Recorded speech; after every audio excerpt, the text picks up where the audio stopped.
George Bernard شاہ نے کہا تھا کہ میں جب قرآن پڑھتا ہوں تو محسوس کرتا ہوں اس سے بہتر کتاب کوئی ممکن نہیں، لیکن جب مسلمانوں کو دیکھتا ہوں تو محسوس کرتا ہوں ان سے زیادہ ذلیل قوم دنیا میں کوئی نہیں۔ یہ کنٹراسٹ ہے جو ہم اپنے وجود سے پیش کر رہے ہیں۔ کیا اس کی وجہ سے لوگ اسلام کی طرف راغب ہوں گے یا اسلام سے متنفر ہوں گے؟ کیا ہمارا منہ ہوتا ہے ہم باہر جاتے ہیں؟ اسی لیے ہم تو تبلیغ، میں تو کم سے کم وہاں جا کر جو مسلمان کھوئی ہوئی بھیڑیں ہیں امت محمد صلی اللہ علیہ وسلم کی، انہی کو ریکلیم کرنے کی کوشش کرتا ہوں، جیسے کہ حضرت مسیح نے کہا تھا میں تو بنی اسرائیل کے گھرانے کی کھوئی ہوئی بھیڑوں کی تلاش میں آیا ہوں۔ میرا منہ نہیں ہے کہ میں وہاں کسی امریکن سے بات کروں، وہ یہ کہے گا تم اپنا گھر تو سنوارو، فزیشن ہیل تھائی سیلف۔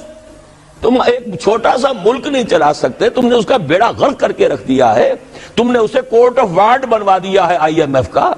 ہاں یہاں تو گھڑی گھڑی جو ہے قرقمین آتے ہیں آئی ایم ایف کے اور ورلڈ بینک کے قرقی کرنے کے لیے، ہر روز ایک نئی قرقی ہو رہی ہے، ہر روز جو ہے آج پھر گاڑیوں کا کرایہ بڑھ رہا ہے، بجلی کا کرایہ بڑھ، قرقی ہو رہی ہے۔ عوام کے اندر جو بھی راہ رہ گیا اسے بھی چوسنے کا اور کشید کرنے کے لیے ایک حکومت کو گرا دو، وہ تو بدنام کر دی گئی، دوسری حکومت لے آؤ، اس کے ہاتھوں کچھ کام کروا لو، وہ بدنام ہو جائیں گے تو ان کو بھی ہٹا دینا۔ ان کا کیا کھیل ہے؟ یہ کھیل کھیلتے رہیں گے اور اس میں یہ ہے کہ اپنی قرقیاں کرتے چلے جاؤ۔ یہ حال اب کیا میرا منہ ہے کہ میں جا کر وہاں بات کروں؟ تم اپنے گھر کو دیکھو، تم اپنے ملک کو دیکھو، ایک وہ ہے جنہیں تصویر بنا آتی ہے، ایک تم ہو کہ لیے اپنی بھی صورت کو بگاڑ۔